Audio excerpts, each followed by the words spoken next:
Janet in Wales. Dr. Karl, several years ago, I was watching a series about people with various disabilities who were trekking abroad and getting through bad situations with great tenacity. One of the men suffered with tinnitus that we were talking about earlier. He said the only time it stopped was during electrical storms. Can you understand why? No, but I've heard this before. And the amount of electricity that flows in the human body can be measured in different ways. In terms of voltage, it's 80 thousandths of a volt, 80 millivolts. A car battery, 12 volts. Household supply, anything from 100 to 250 volts. This is 80 thousandth of a volt.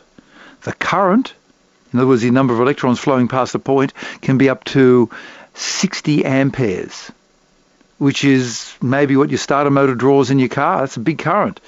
That's when your cable gets hot when you're using a multi-bar radiator in your house, that's probably about 10 amps. So 60 amps is a lot. There's electrical activity happening in your head. There's electrical activity in a storm. Does one implode? Does one impinge on the other? I don't know, but I have heard of a few other cases of people saying this. Whether it's a real effect or whether they want it to be real, I don't know. The way around it would be to say, okay, now we'll put a blindfold on. How's the electrical storm going? How's the tinnitus going?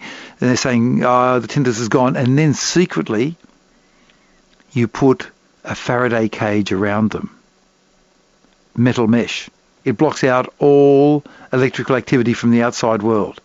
And then, if the tinnitus comes back again, that shows that the electrical storm was having some effect on healing, obviating, lessening the tinnitus.